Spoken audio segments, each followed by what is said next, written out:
गलत काम करने वाला बेवकूफ नहीं होता है, बस वो उस वक्त अपने फायदे के लिए, अपने प्रॉफिट के लिए उस गलत रास्ते को चुनता है, ये जानते हुए कि ये आदमी गलत है, ये मेरा दोस्त गलत है, ये रास्ता गलत है।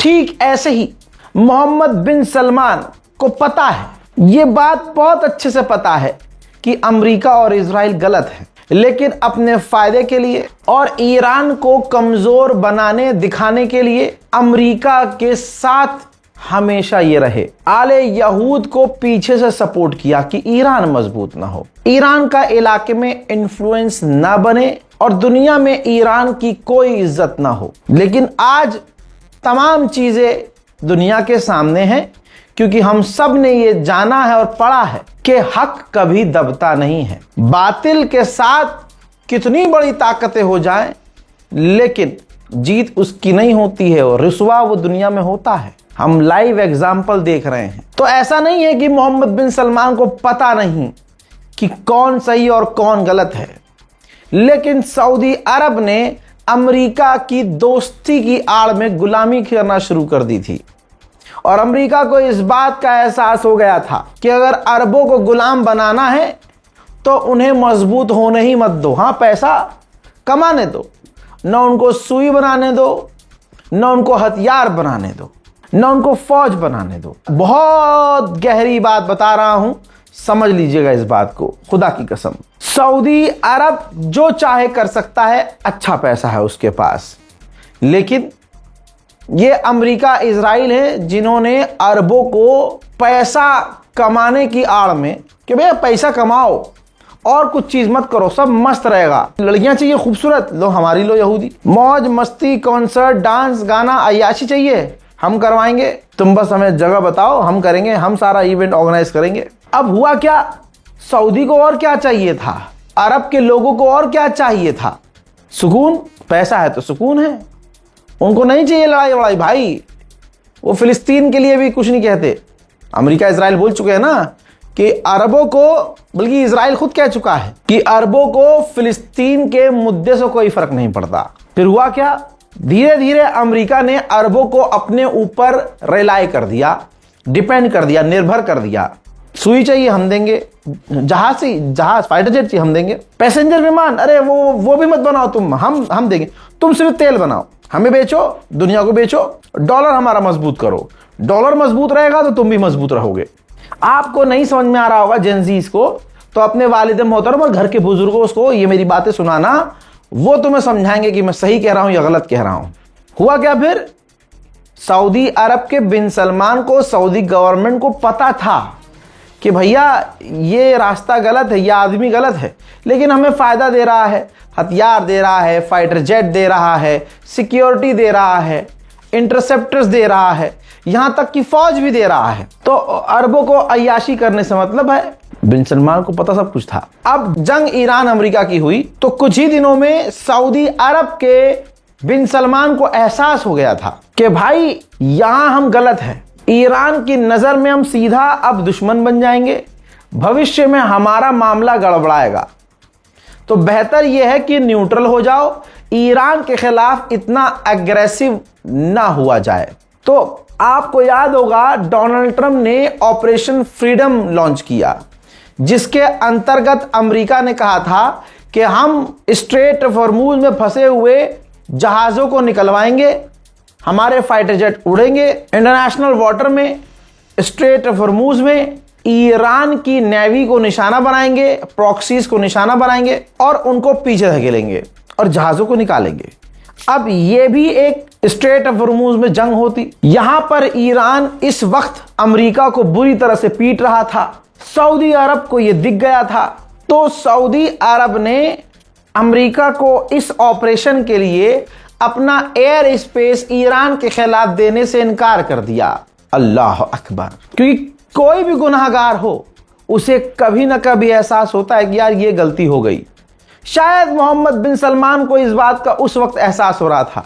अब हुआ क्या, ईरान के खिलाफ अपने एयर स्पेस को देने से जैसे ही सऊदी ने मना किया, अमेरिका को यह उम्मीद नहीं थी, अमेरिका बौखला गया।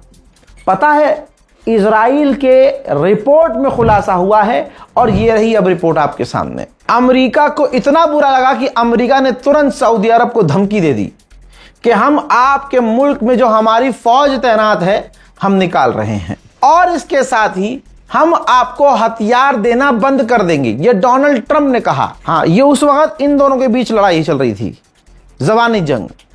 फिर डोनाल्ड ट्रंप ने आगे और धमकी दी और कहा कि हम आपको इंटरसेप्टर नहीं देंगे, यानी मिसाइलों और ड्रोन को रोकने के लिए जिन इंटरसेप्टर का इस्तेमाल होता है मना कर दिया, नहीं देंगे। यानी एक बात क्लियर हो गई कि अमेरिका के ऊपर जो जितना ये डिपेंड था सऊदी अरब, उसका पूरा फायदा अमेरिका ने उठाया। उस वक्त ईरान सऊदी अरब में अमेरिकी बेस पर हमले कर रहा था, सऊदी अरब के खुफिया जगहों पर हमले कर रहा था, ऑयल रिफाइनरीज को उड़ाने की धमकी दे रहा था। तो बिन सलमान को यह बड़ा खतरा लगा कि यार जिन मिसाइलों से, इंटरसेप्टर से हम ईरान के ड्रोन और मिसाइल्स को रोक रहे हैं, अमेरिका जब उसे देगा ही नहीं हमें तो हमारा क्या होगा। सऊदी अरब इतना डर गया कि सऊदी अरब ने फिर अपना एयर स्पेस अमेरिका के आगे घुटना टेकते हुए दे दिया।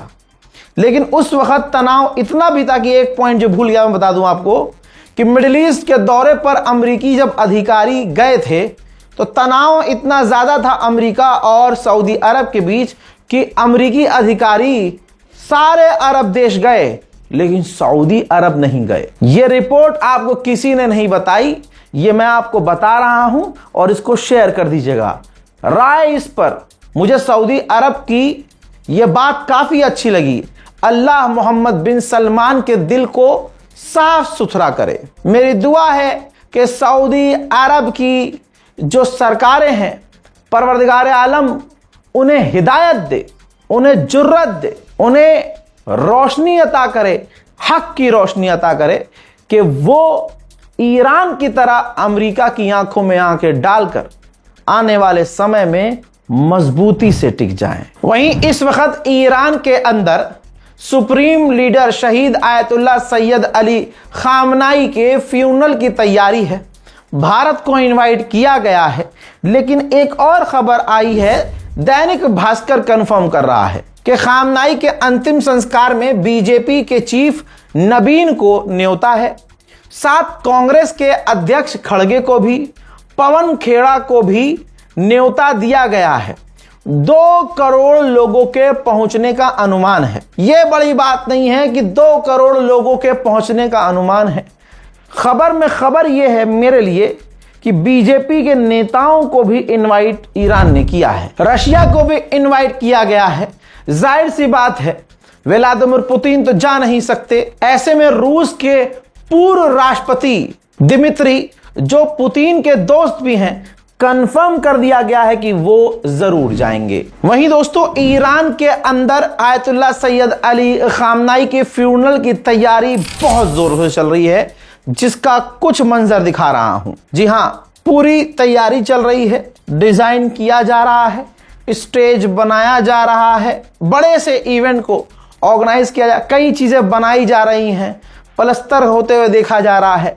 भाई मतलब बड़े लेवल पर ईरान सबसे बड़े लेवल पर यह प्रोग्राम करना चाहता है और देखने लायक होगा कि ईरान इस फ्यूनल में क्या क्या झांकियां दिखाता है। उधर कतर में अमेरिका और ईरान की बातचीत के बाद ईरान को एक बार फिर से कामयाबी मिली और अमेरिका ईरान के $3 बिलियन और रिलीज करने के लिए राजी हो गया है। और अभी कुछ दिन पहले अंधभक्तों के दादरलैंड डोनाल्ड ट्रंप ने कहा था कि ईरान को $1 भी नहीं देंगे। अमेरिका कह कुछ रहा है, कर कुछ रहा है। अब बेचारे ने, अमेरिका ने इजराइल को भी पोपट बनाया है, कहा है कि हम कोई पैसा नहीं देंगे ईरान को जब तक ईरान हमारी तमाम शर्तों को मान नहीं लेता। और उधर ईरान को डील पर डील पैसा देने की जा रही है और ईरान को पैसे मिल भी रहे हैं। बता रहा हूं अंदर की कहानी। इराक की सरकार पूरी तरह से अमेरिका के दबाव में है। इराक के प्रधानमंत्री ने ईरानी समर्थक प्रॉक्सी संगठन, हथियार बंद संगठनों को अगले 10 से 20 दिनों का लास्ट अल्टीमेटम दे दिया है। लगभग 30 सितंबर तक का तुम्हारे पास समय है, हथियार डाल दो वरना मुश्किलें तुम्हारा इंतजार कर रही हैं। लीजिए, ईरान के डिफेंस मिनिस्टर ने भी कंफर्म कर दिया है कि डील चाहे जो भी हो, लेकिन हमारी डिफेंस कैपेबिलिटीज पर कोई कॉम्प्रोमाइज नहीं किया जाएगा। वो हमारे लिए रेड लाइन है। ना हमारी मिसाइल, ना मिसाइल पावर, ना मिसाइल रेंज, ना ड्रोन, इस पर कोई बातचीत नहीं की जाएगी। वहीं ईरान के सिक्योरिटी चीफ का यह कहना है कि मैं कसम खाता हूं, हमने कसम खाई है कि हमारे लीडर्स को कत्ल करने वाले जो कातिल हैं उनको कभी माफ नहीं किया जाएगा और उनके खिलाफ एक्शन लिया जाएगा। लड़ाई लड़ी जाएगी और अपने शहीदों को इंसाफ दिलवाया जाएगा। अब ये बात अलग है, कई सवाल यहीं खड़े हो गए कि तुम्हारे लीडर शहीद आयतुल्लाह सैयद अली खामनाई का कातिल तो अमेरिका है, आप उन्हीं से डील कर रहे हो। हजार सवाल यहां खड़े हो रहे हैं। यही तो ईरान की जनता कह रही है, हम भूखे मर जाएंगे लेकिन हमें अमेरिका से डील नहीं करनी। लेकिन फिर भी डील की जा रही है। भाई उनकी नीति है, उनके दिमाग में क्या चल रहा है हमें क्या पता। एक तरफ तुम बड़ी बातें कर रहे हो कि हम अपने शहीदों का बदला लेंगे, दूसरी तरफ तुम उनसे डील कर रहे हो, तीसरी तरफ यूएन के अंदर ईरान ने कल कहा है कि अमेरिका इजराइल हमारे टॉप लीडर्स को कत्ल करने की धमकी दे रहे हैं। हम वार्न करना चाह रहे हैं उनको कि फिर अगर हम कुछ कहें या कुछ करें तो बाद में दुनिया के सीनों में दर्द ना हो। वहां दूसरी तरफ तेल के जरिए ईरान दबाकर पैसा कमा रहा है। जो रेगुलर देखने वाले हैं पता होगा कि मैंने अभी 4 दिन पहले यह बात कह दी थी एक रिपोर्ट में कि ईरान अमेरिका से जो पैसे रिलीज करवा रहा है सो करवा रहा है, नहीं भी करे तो ईरान तेल बेच कर, क्योंकि ईरान से पाबंदियां हटा दी गई हैं, तो दबा के पैसा कमा रहा है। 50 million barrel oil Iran already बेच चुका है। मार्केट में जो तेल के दाम चल रहे हैं ईरान उससे 20% महंगा तेल बेच रहा है। कल रूस और यूक्रेन की रिपोर्ट आपने देखी होगी, तो मैंने आपसे कहा था कि रशिया के अंदर इतने हालात खराब हैं कि रशिया को तेल खरीदना पड़ रहा है। इसमें ईरान फायदा उठाएगा, याद है ना। तो आप ये देखिए कि अब इलाके में ईरान ही सबसे ज्यादा तेल एक्सपोर्ट कर रहा है। तो भाई वो बादशाह बन गया, तो अपनी मर्जी से 20% महंगा तेल बेच रहा है। कुछ दिन पहले बहरीन पर ईरान ने हमला किया था। बहरीन ने कहा था कि नहीं, हमने वो हमला रोक दिया। अब satellite high quality image I है, ये देखिए बहरीन के अंदर जो अमरीकी बेस है वो पूरी तरह से जलकर राख नजर आ रहा है। खतरनाक तौर से वो डैमेज नजर आ रहा है। यानी ईरान के हमले आज भी सटीक हैं, खतरनाक हैं और बहुत ही एडवांस हैं। जब जंग चल रही थी 41 दिन, जो इजराइल पर ईरान हमले कर रहा था, सारा गोदी मीडिया और यूट्यूबर मोदी के जो है ना लटकते हैं जो नीचे, हाँ, वो सारे गुलामी में लगे। ईरान मिट जाएगा, ईरान ने पूरी ताकत से हमला किया लेकिन इजराइल ने बोला अरे दादा। मैंने क्या कहा था आप लोगों को याद होगा। मेरे जो फॉलोअर्स हैं, उनको जो रेगुलर देखने वाले हैं, उनको यह बात याद होगी कि मैंने तब कहा था कि इजराइल की हालत इतनी पतली है। 2 चीजें क्लियर थीं। ईरान की मिसाइलों को इजराइल रोक नहीं पा रहा था। दूसरा, ईरान अगर 4 मिसाइलें मार रहा था तो चारों निशाने पर जा रही थीं और इजराइल अपने हो रहे नुकसानों को छुपा रहा था। जर्मन, फ्रांसीसी, टॉप के यूरोपियन मीडिया को बैन कर रहा था, अपने पत्रकारों को गिरफ्तार कर रहा था, यहूदी पत्रकार, यहूदी चैनलों को बैन कर रहा था कि ये, बल्कि सरकार द्वारा नोटिस जारी कर दिया गया था सिविलियंस के लिए भी कि ईरान की मिसाइलें और ड्रोन जहां आकर तबाही मचा रही हैं, तस्वीर मत लेना, तस्वीर शेयर मत करना। लेकिन फिर भी जिन यहूदियों ने तस्वीरें खींची और एक्सपोज किया कि ईरान की मिसाइलों हमारे पिछवाड़े के साथ हमारी जमीनों को भी फाड़ रही हैं, तो भाई उनको गिरफ्तार किया था इजराइल ने। और फिर आज सबूत आ गया है, ये देखो पूरा आर्टिकल, और यहूदियों के अखबार में अब छपा है। जो ईरान ने जो इजराइल की ऑयल फैसिलिटी पर हमला किया था, उससे इजराइल के अंदर का जो डोमेस्टिक ऑयल प्रोडक्शन है वो 60% बंद हो गया था। इतना ज्यादा झटका लगा था कि इजराइल के पसीने छूट गए थे।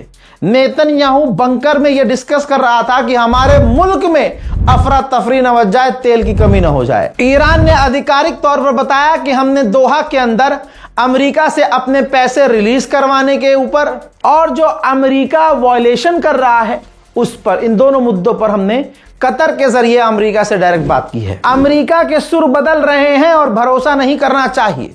अब अमेरिका ने कहा कि ये जो MOU है, ये जो एग्रीमेंट है, ये ईरान के साथ आगे चले या ना चले, लेकिन हमने ईरान को परमाणु बनाने से पीछे कर दिया है। अगर ईरान यूरेनियम प्रोग्राम दोबारा शुरू करेगा तो हम मिसाइल फायर करेंगे, हम जवाबी कार्रवाई करेंगे, और अगर ईरान ने आगे से हमला किया तो फिर हम मुंह तोड़ जवाब देंगे। अरेबियन सी के अंदर अभी भी तस्वीर देख लीजिए, सैटेलाइट के द्वारा आपको बता रहा हूं, लाइव है, लाइव।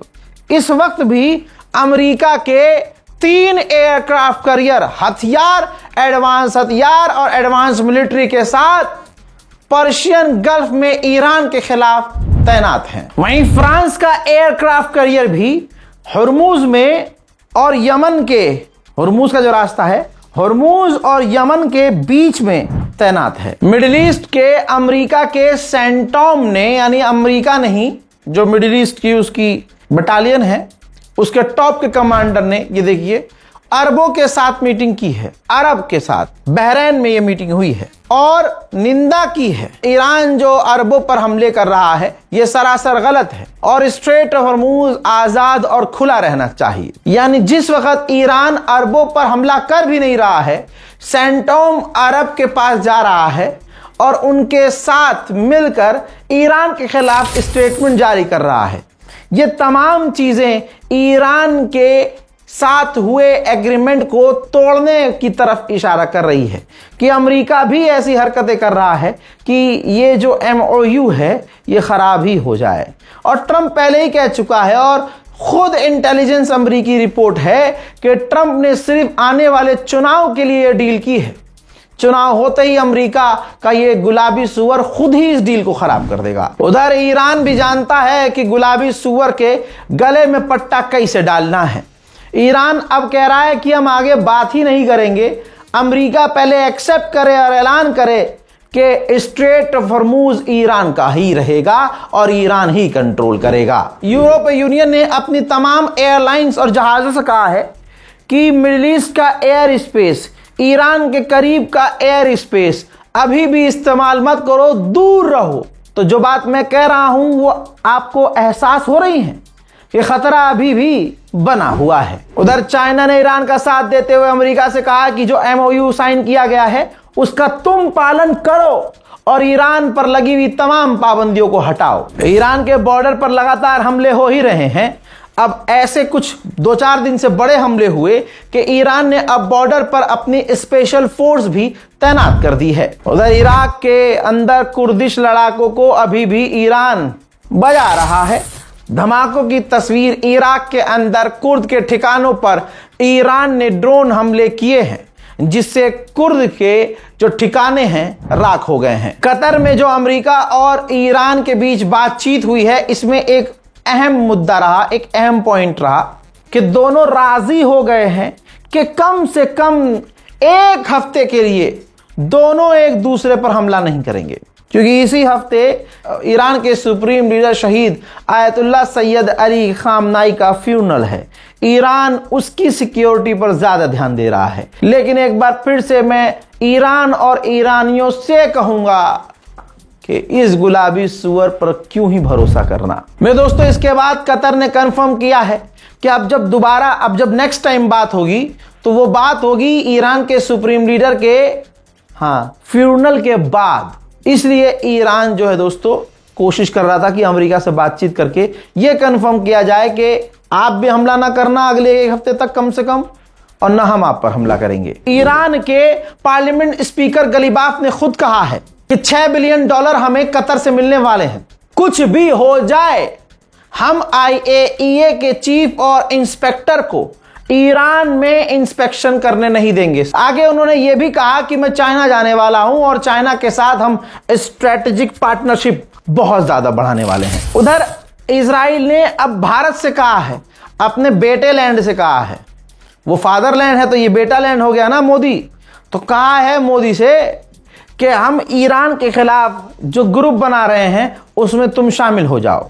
ये ग्रुप, जिस ग्रुप में तमाम अरब देश होंगे और खासकर इजराइल इसको लीड करेगा, अमेरिका भी होगा, तो भारत भी इसमें शामिल हो जाए। मजेदार बात यह है कि अभी मोदी सरकार ने इजराइल को कोई जवाब नहीं दिया है और इजराइल कहां ही रुक जाएगा, वो तो शैतान है भाई। इजराइल ने एक बार फिर से लेबनान पर ड्रोन हमले किए हैं। सिर्फ यही नहीं, अंधेरा होते ही जैसे वेस्ट बैंक में इजरायली लोग करते हैं वैसे ही लेबनान में हो रहा है। ये दो तस्वीरें आपको दिखाऊंगा बैक टू बैक, जिसमें लेबनान के जमीन पर, गांव में, घरों में इजराइल की फौज ने आग लगाई है। मेरे दोस्तों, ईरान ने मांग की थी, अमेरिका ने रजामंदी दिखाई थी और इजराइल ने एक्सेप्ट किया था कि ठीक है हम लेबनान के कुछ कुछ इलाकों से पीछे हटेंगे।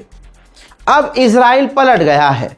इजराइल ने उन दो जगहों से पीछे हटने से इनकार कर दिया जिन दो जगहों के लिए वो राजी हो गया था कि हाँ इस जगह से भी हम पीछे हटेंगे।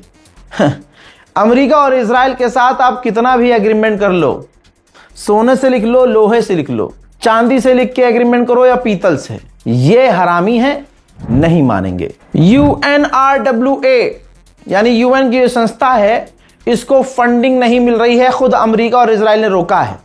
और इतना बुरा हाल है कि UNRWA का जो ऑफिस है, जो थोड़ा बहुत काम भी गजा और फिलिस्तीन में कर रहा था, वो बंद होने वाला है। यूएन ने खुद ऐलान किया है कि फंड की इतनी कमी है कि अब गाजा और फिलिस्तीन में UNRWA के दफ्तर बंद हो सकते हैं। उधर अमेरिका ने अपनी औकात दिखा दी। अमेरिका ने कह दिया कि UNRWA की कोई जगह नहीं है नए गाजा में। लीजिए, कल तक 70% की बात थी, अब इजरायली मिनिस्टर ने कह दिया कि हम गाजा को 100% यानी गाजा पर 100% कब्जा करेंगे और कंट्रोल करेंगे। यानी पूरा गाजा मुसलमानों ने दे दिया इजराइल को। अब आप कहेंगे भाई हमने थोड़ी दिया, तो तुमने गाजा के लिए कुछ बोला? चलिए, भारत के, पाकिस्तान के जितने मुसलमानों ने बोला होगा उतना किसी और ने नहीं बोला। अब जरा अरबों को जो आप सपोर्ट करते हैं उनको देखिए और अपने सीने पे हाथ रखिए, आंख बंद कीजिए और एहसास कीजिए, महसूस कीजिए कि आप मुसलमान हैं, कलमा तैयबा वाले हैं, ला इलाहा इल्लल्लाह वाले हैं। और वो अरब भी यही कहते हैं। और अब आप कहिए कि आप अरबों को अपने से आला समझते हैं, सर पर समझते हैं कि भाई हमें सर का ताज है वो, और वो आपके जो सर का ताज हैं उन्होंने अपने सगों को छोड़ दिया और गाजा को आज देख भी नहीं रहे हैं। आपका ये कमाल है, आपका दिल नरम है, आप हलाल खा रहे हैं, इसलिए आपके दिल में दर्द है कि हाँ भाई गाजा में जो हो रहा है गलत है। लेकिन अरबों को देखो, उन्हें कोई मतलब नहीं है, कोई भी मतलब नहीं है।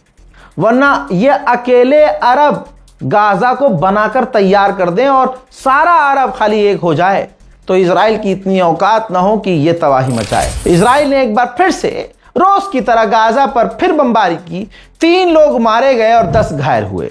हजरात, फ्रांस ने भी अपनी कई सारी कंपनियों को वार्निंग दे दी है कि इजराइल ने फिलिस्तीन के वेस्ट बैंक के जिन जिन इलाकों पर कब्जा करके वहां कुछ कंपनियों के वेयरहाउस या कंपनियों की फैक्ट्रीज बनाई हैं, उन कंपनियों के साथ काम ना करना क्योंकि वो इलीगल है। मोहतरम हजरात, Iran middle east special report में आज के लिए इतना ही, और सिर्फ इतना ही नहीं है भाई, ये भर कर मैंने अपडेट दिया है।